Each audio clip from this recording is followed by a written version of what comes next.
Saudara-saudaraku yang terkasih dalam Kristus, merenungkan Injil hari ini, kita bisa merasakan penghiburan yang besar dari Tuhan sendiri.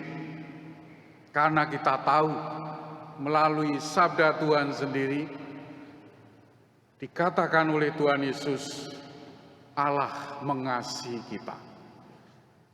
Tidak ada orang yang tidak ingin dikasihi. Semua orang ingin dikasihi. Dan kita mendapat kepastian Allah mengasihi kita semua. Dalam Injil hari ini kita mendengarkan doa Yesus bukan hanya untuk para rasul, 12 muridnya, tetapi untuk kita semua. Karena dikatakan, Bapa yang kudus, bukan untuk mereka ini saja aku berdoa, tetapi juga untuk orang-orang yang percaya kepadaku oleh pemberitaan mereka. Ini adalah kata-kata Yesus dalam perjamuan malam terakhir di saat suci tanpa kegelapan. Yudas yang berkhianat pun diusir oleh Yesus. Menunjukkan bersihnya situasi saat Yesus bersabda dan berdoa. Pada saat itu Yesus berdoa kepada Bapa untuk para murid, dan dia berdoa untuk kita. Bukan hanya Bapa mengasihi kita, tetapi Tuhan Yesus mengasihi kita seperti Bapa mengasihi Tuhan Yesus. Artinya kasih Yesus sempurna untuk kita semua. Maka Tuhan Yesus berdoa juga untuk saya dan untuk Anda masing-masing.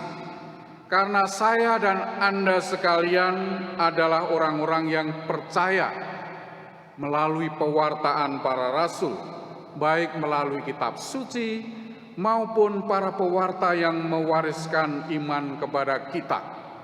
Dan biayanya seringkali sangat mahal. Iman yang kita warisi itu. Kita mendengarkan dalam bacaan pertama, Stefanus membayar dengan harga yang sangat mahal. Dirinya sendiri, darahnya sendiri ditumpahkan sebagai martir yang pertama untuk kita. Saudara-saudara yang terkasih, doa pada Bapa adalah doa yang abadi, yang disampaikan Kristus pada Bapa dahulu dan sekarang. Kita sudah merayakan Kristus yang bangkit, maka kita bisa membayangkan Kristus yang duduk di sebelah kanan Bapa saat mendengar atau mengingat doa Yesus, juga melihat harga yang dibayar untuk doa-doa kita. Luka-luka salibnya. Tuhan Yesus naik ke surga lengkap dengan luka-luka, menunjukkan biaya yang dibayar untuk mengasihi kita, saya dan Anda sekalian. Apa yang Tuhan minta pada Bapa untuk kita semua para muridnya? Yesus tidak berdoa minta cuan, seperti yang sering banyak orang minta, bukan? Yesus berdoa agar semua muridnya menjadi satu.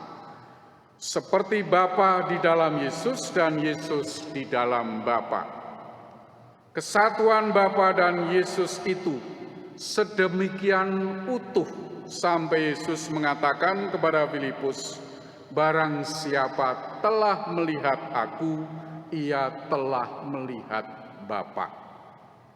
Jadi, Tuhan Yesus berdoa bagi persatuan kita para muridnya, demi kesatuan umatnya, demi kesatuan gerejanya. Mengapa persatuan ini begitu penting sampai dimohonkan oleh Tuhan Yesus? Karena Yesus sangat menyadari bahwa semangat dunia yang hidup seringkali semangat perpecahan, semangat persaingan atau kompetisi, perang, iri hati, kecemburuan, sampai sekarang kita bisa menyaksikan itu semua.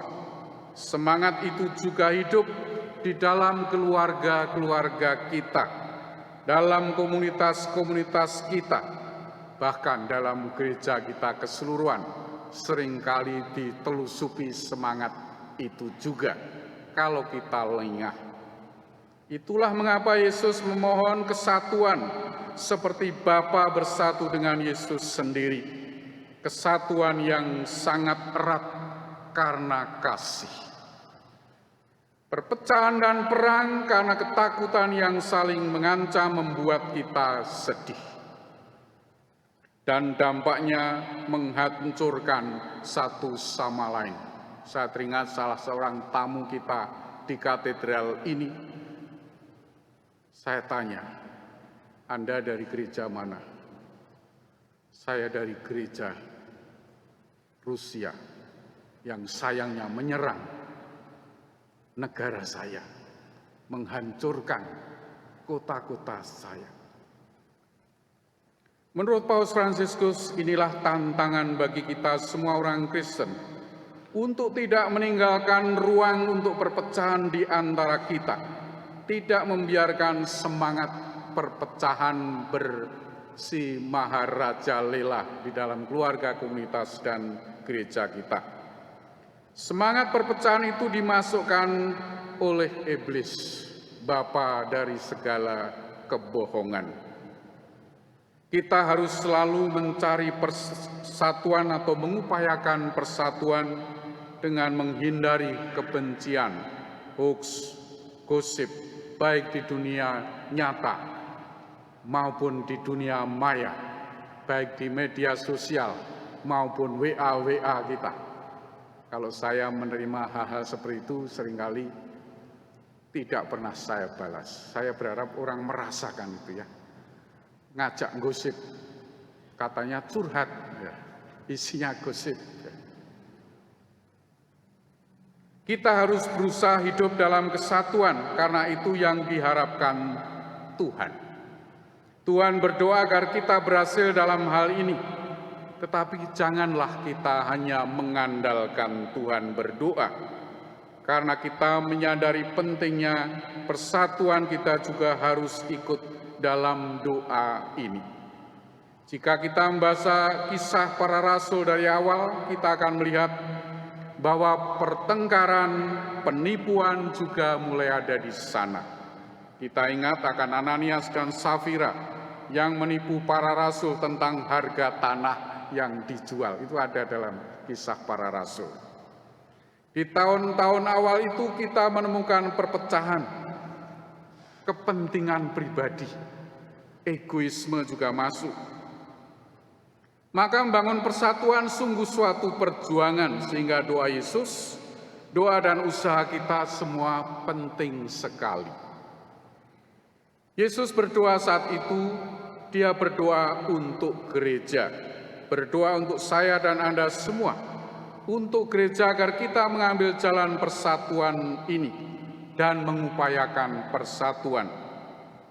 Upaya kita saja atau mengandalkan usaha manusia saja tidak cukup. Maka Yesus memohon untuk kita semua sebagai anugerah dari Allah. Begitu pentingnya persatuan. Dalam perikop yang telah kita baca, kata ini diulang-ulang. Permohonan Yesus itu diulang berkali-kali. Sampai saya lihat 3 kali, supaya mereka menjadi satu. Kesatuan tidak mudah. Gereja dijadikan satu oleh Roh Kudus. Untuk mewujudkan kesatuan, kita harus membuka ruang bagi Roh Kudus, mengubah kita menjadi satu seperti Bapa di dalam Anak. Untuk mencapai tujuan itu, nasihat praktis Yesus adalah tinggallah di dalam Aku. Yesus berdoa, Bapa, Aku ingin agar mereka juga yang telah Engkau berikan padaku, bersama-sama dengan Aku di tempat Aku berada, agar mereka dapat melihat kemuliaan-Ku. Tinggal di dalam Yesus berarti tinggal di dalam kasih. Memelihara hubungan atau relasi kasih dengan Tuhan dan satu sama lain. Jadi Yesus berdoa untuk kita dan masih berdoa untuk kita. Dia melakukan itu supaya kita semua menjadi satu seperti Dia bersama Bapa dalam kesatuan.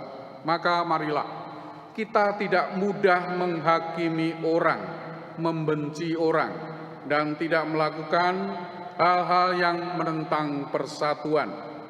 Kita ikuti nasihat Yesus, tinggal di dalam Dia, hidup mengasihi, sehingga kita dapat tinggal bersama Dia dalam kehidupan kekal. Kita menemukan doa Yesus ini selama perjamuan terakhir sebelum wafatnya. Dalam Ekaristi ini, kita menghidupkan kembali perjamuan itu, dan Yesus mengulangi kata-kata itu bagi kita. Semoga selama Ekaristi ini, kita memberi ruang agar sabda Yesus dapat merasuk ke dalam hati kita, dan kita semua dapat menjadi saksi persatuan dan sukacita dalam gereja. Dengan harapan akhirnya kita bisa memandang Yesus yang mulia, lengkap dengan luka-lukanya.